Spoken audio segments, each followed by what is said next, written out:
There is a pattern that destroys empires long before their flags fall or their borders crumble. A pattern built not on gunfire or invasion, but on mathematics, on budgets, on the silent weight of obligations no nation can sustain forever. And no empire followed this pattern more clearly, more predictably, or more catastrophically than the Soviet Union. Because the USSR did not collapse in a single moment. It didn't collapse because it was conquered.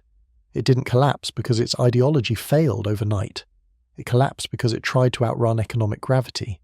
Because it attempted something no command economy had ever done, to match the wealthiest nation on earth, weapon for weapon, system for system, technology for technology, without having the economic foundation to support that race. The truth is simple and brutal. The Soviet Union didn't lose the Cold War because America defeated it. It lost because it bankrupted itself trying to compete. But to understand how that happened, you need to understand what the arms race really was.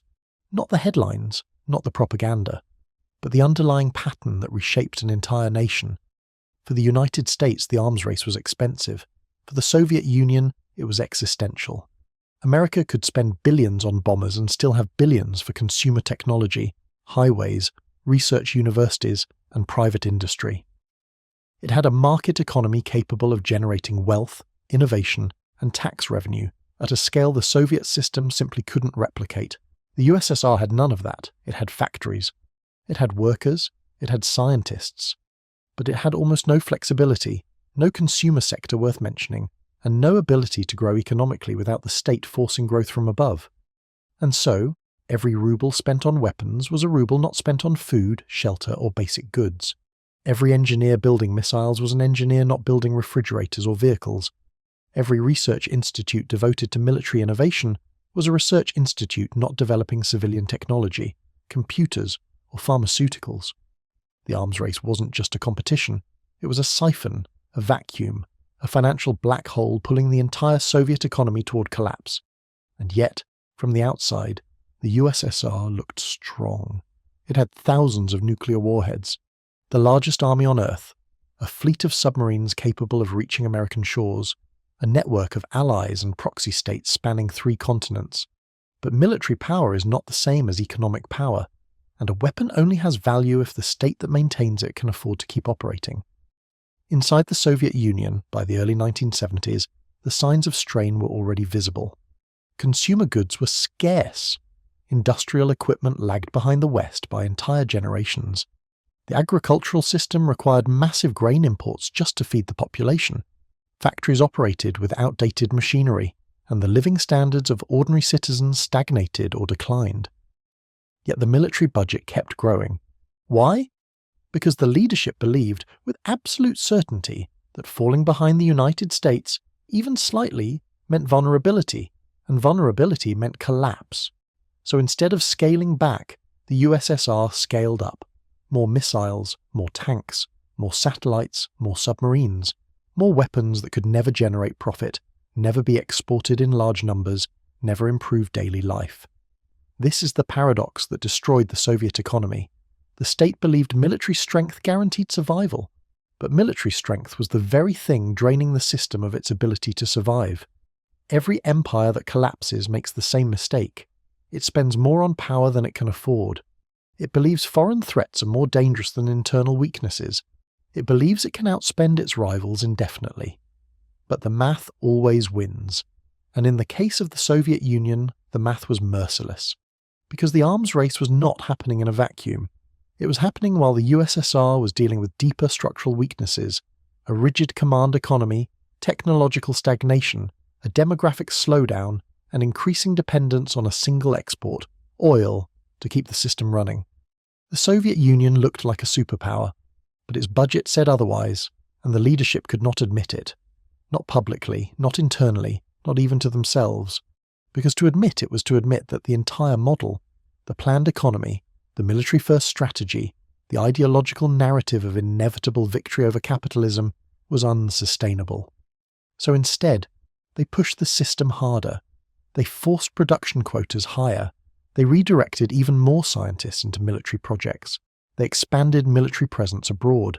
They injected more money into defense industries already bloated beyond reason. And while the military grew, the civilian economy starved. This is where the collapse truly began. Not in 1989, not in 1991, but decades earlier when the USSR chose to compete with a nation economically stronger than itself. A choice that would define its fate. To understand how the arms race hollowed out the Soviet system, you have to look at what the USSR was forced to sacrifice just to remain in the competition. Because the command economy was never designed for flexibility. It was designed for control, for predictability, for meeting quotas on paper, whether or not those quotas made sense in the real world. But the arms race did not care about quotas. It cared about results. It demanded constant reinvention, constant expansion, constant spending on projects that could never produce long-term economic returns. And so, throughout the 1970s and early 1980s, the Soviet Union underwent a transformation almost no citizen voted for, no economist approved of, and no government publicly admitted. The nation became a military-industrial machine first, and a society second. Entire regions were redesigned around weapons production. Cities existed solely to support nuclear facilities. Resource allocation favoured military factories over consumer plants. New technologies were classified and sealed away from the civilian economy, and the most brilliant scientists were locked into research programs that offered no contribution to life beyond the military. The price of military parity was the absence of civilian progress. If a Soviet family wanted a car, they could wait years. If they wanted a modern washing machine, they might not find one. If they wanted basic electronics, they often had to buy foreign imports or settle for unreliable domestic copies. Meanwhile, American households were filling with new appliances, new technologies, new comforts, and a growing consumer culture that fueled economic expansion. The USSR could not match that. It tried to match the missiles, not the lifestyle, and that was the fatal mistake. Because civilian prosperity is not a luxury, it is the foundation of long-term national stability. A prosperous nation can finance military power, a stagnant one cannot. But the Soviet leadership never accepted that logic. Instead, they clung to the belief that economic sacrifice was noble, necessary, even virtuous, so long as it served the interests of national defense. It didn't matter if citizens waited in lines for hours. It didn't matter if factories were outdated. It didn't matter if food supplies were inconsistent and technology decades behind. What mattered was that the United States could never claim superiority. This obsession, this fixation, became the quiet engine of collapse. By the early 1980s, the Soviet economy was showing signs of deep internal exhaustion. Industrial growth slowed dramatically. Agricultural output lagged behind demand. Infrastructure aged faster than it was repaired. Investment in non-military sectors fell to levels that virtually guaranteed future stagnation. And yet the military budget continued to rise. The deeper the weaknesses became, the more resources the government poured into weapons. It was a cycle, an economic doom loop, where every sign of decay triggered more military spending, not less. Why? Because the leadership believed that any hint of weakness would embolden the United States.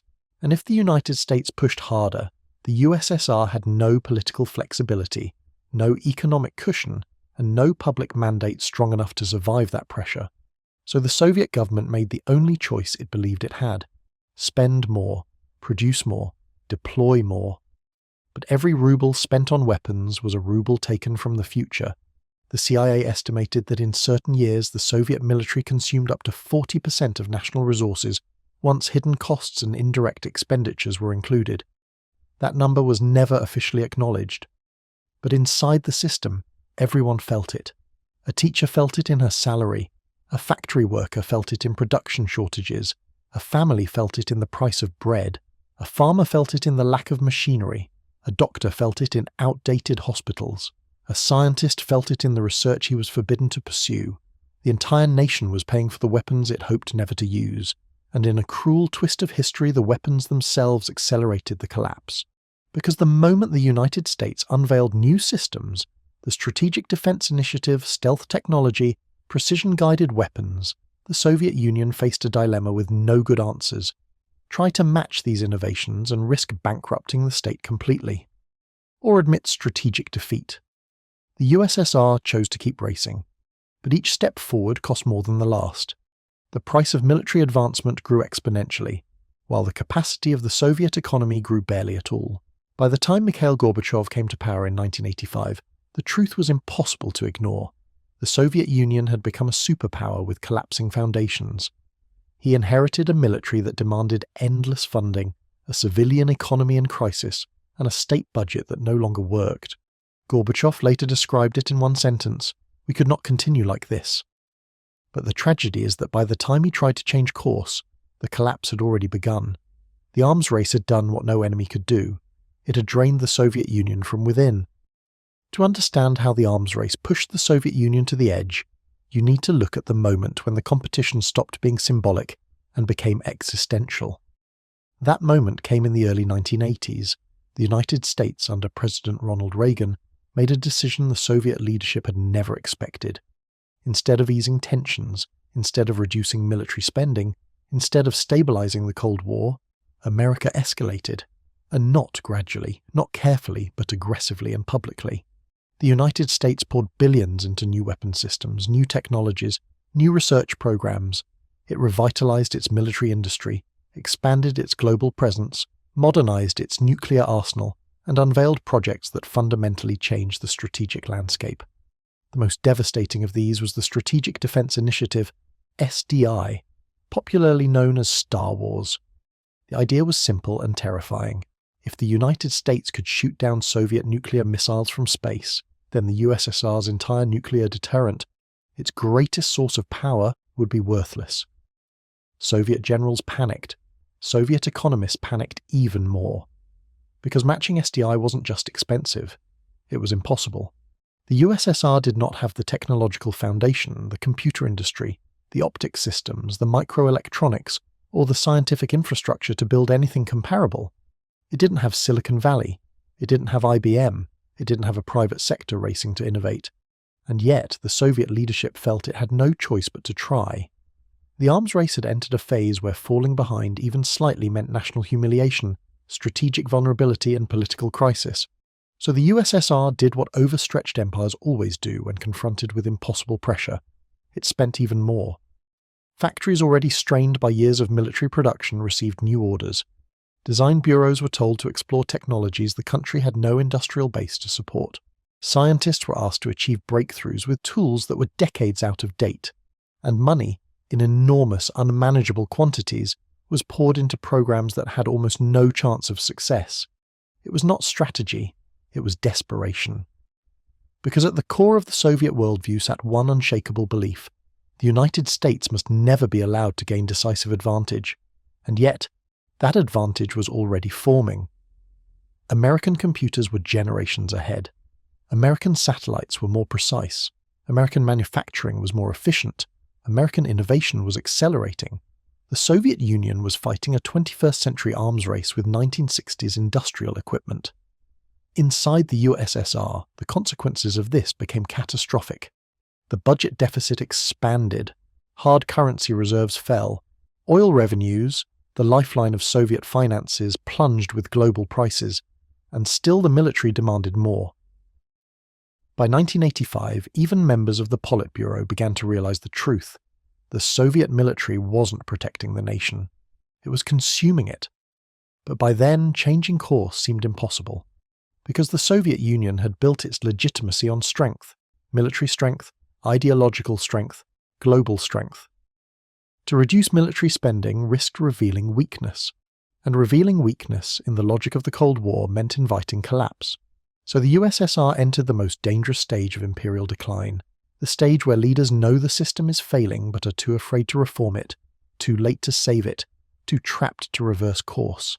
This is the point where history becomes inevitable. From the outside, the USSR still appeared formidable. It still had thousands of nuclear warheads. It still controlled Eastern Europe. It still projected power across Asia, Africa, and Latin America. Its propaganda still spoke of victory, progress, and destiny. But inside the country, daily life told a different story. Grocery stores were empty. Coal shortages shut down factories. Electricity failed in major cities. Equipment needed for agriculture was cannibalized for spare parts. Hospitals ran on outdated machines. Entire industries stagnated. People waited hours for basic goods. Food quality deteriorated. Infrastructure collapsed. The reality was unmistakable. The arms race had become the center of the Soviet system, and everything else, every industry, every service, every household, had become a sacrifice to keep that race going. And then came the breaking point that every empire eventually faces, when the population realizes the sacrifices no longer lead to stability, prosperity, or purpose. By the mid-1980s, the average Soviet citizen knew something was terribly wrong, not because of foreign threats, but because of empty shelves, rising frustration, and a sense that the country's enormous power wasn't improving life, only worsening it. This is the moment when collapse becomes more than economic. It becomes psychological, and once the people lose faith, the system begins to crack. By the time Gorbachev took office in 1985, the Soviet leadership was surrounded by a nation exhausted by decades of sacrifice, shortage, and stagnation. The arms race had delivered pride, yes, but it had delivered almost nothing else. Gorbachev faced a choice: continue the race and risk total implosion, or slow it down and risk humiliation abroad. He tried something else: reform. But reform would reveal a truth no one in the USSR was prepared to face. The system wasn't strong enough to change, and once that truth surfaced, everything that followed became inevitable. When Mikhail Gorbachev stepped into power in 1985, he inherited a superpower armed to the teeth and economically on its knees. He saw a nation with world-class weapons and third-world shelves, a state that could build nuclear submarines but couldn't produce enough butter, a government that could launch satellites into orbit but struggled to manufacture reliable household appliances. He understood the contradiction, he understood the danger, and he understood that the arms race had become a noose tightening around the Soviet neck. But he also understood something even more terrifying.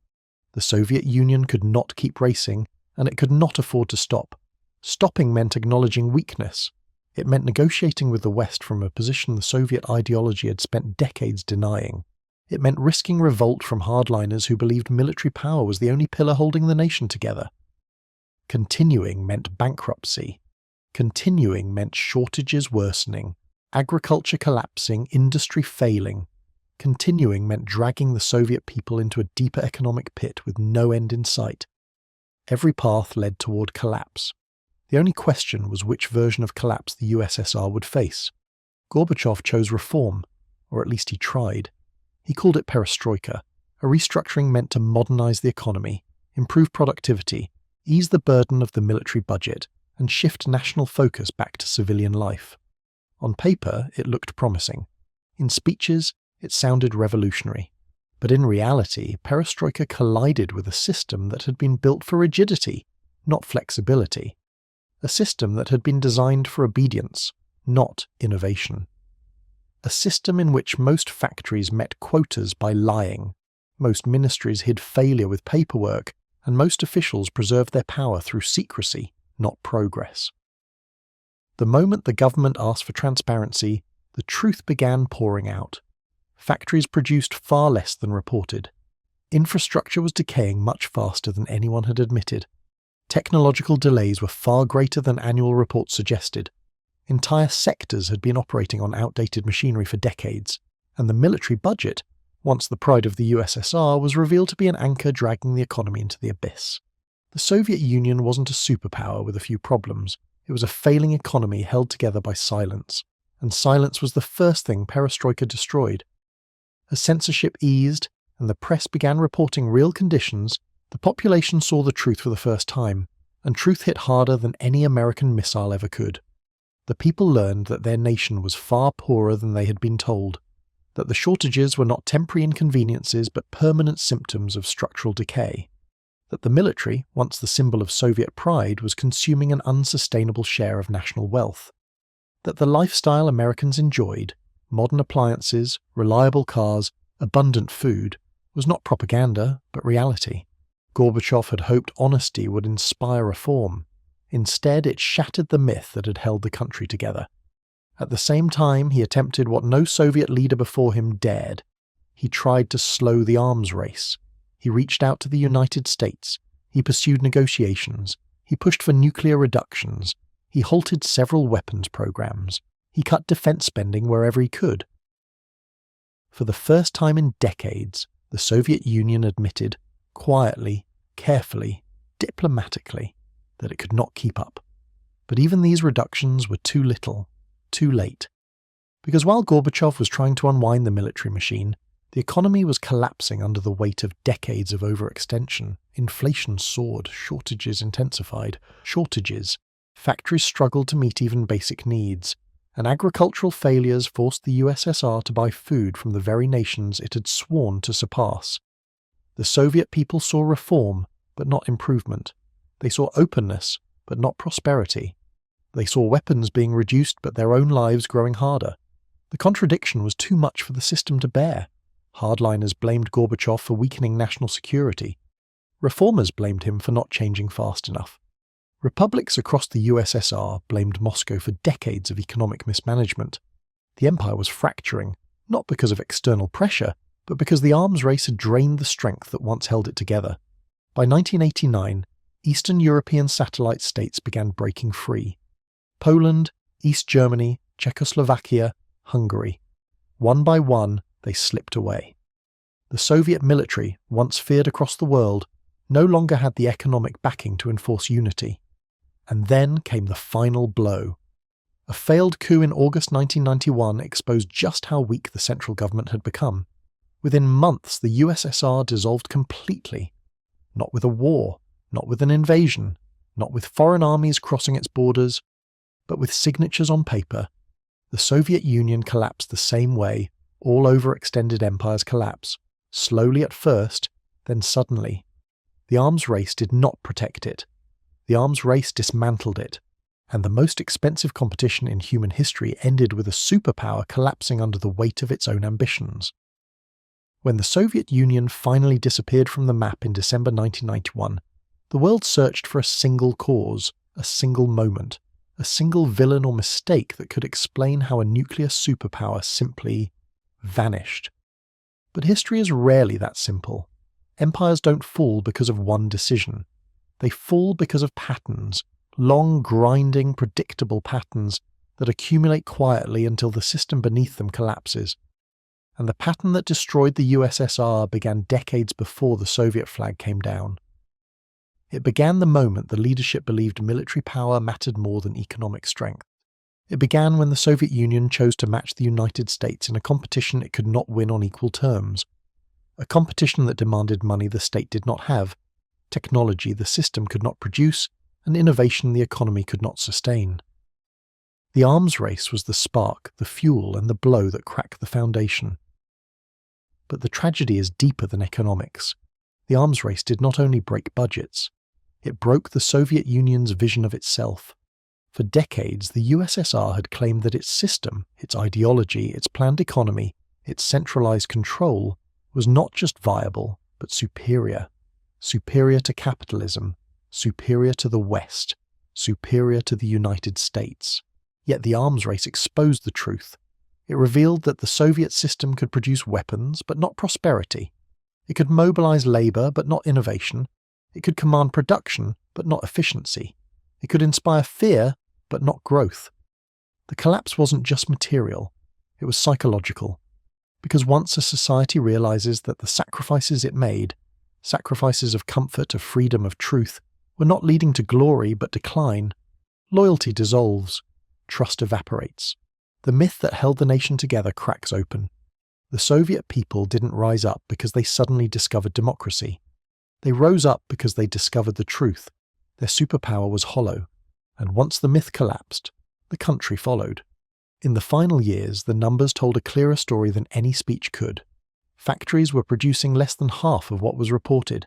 Military equipment was consuming nearly all available industrial capacity. Infrastructure postponed for decades needed total reconstruction. Technological innovation lagged the West by 20-30 years. Oil revenues, the financial engine of the USSR, collapsed with global prices, and the ruble, once symbolic of Soviet global ambition, was no longer trusted even within its own borders. The Soviet Union had become an empire running on debt, denial, and inertia. When the end finally came, it felt sudden, but sudden only to those who ignored the long decline. Because the truth is this: the USSR collapsed for the same reason every overextended empire collapses. It tried to fight a battle its economy could not sustain. It built weapons faster than it built opportunities, and it trusted military strength to compensate for economic weakness. History has never rewarded that formula. Not for Rome, not for Spain, not for Britain, and not for the Soviet Union. But the most important lesson is not about the USSR at all. It is about every nation that believes military spending is limitless, that economic laws are optional, that global influence can be maintained without the wealth to support it. Because the arms race did not end when the Soviet Union fell, the weapons remain, the rivalries remain, the competition for global influence remains, and the pattern, the same pattern that destroyed one superpower, still exists, still grows, still exerts pressure on every nation that enters it. The Soviet collapse was not just a historical event, it was a warning, a demonstration of what happens when a nation prioritizes power over prosperity, pride over practicality, image over reality. It showed the world what happens when a state invests everything in its military and almost nothing in the lives of the people who sustain that military. It showed what happens when leaders chase greatness at the expense of stability. And it showed what happens when an empire pretends the numbers don't matter. The numbers always matter. Military power without economic strength is an illusion, an expensive, fragile, unsustainable illusion. And that brings us to the question no historian, no economist, no strategist can avoid. The question the fall of the Soviet Union forces the world to confront. If a superpower with that much land, that many resources, that many soldiers, and that many nuclear weapons could be destroyed by the cost of its own military ambitions, what happens to the next empire that tries to run the same race?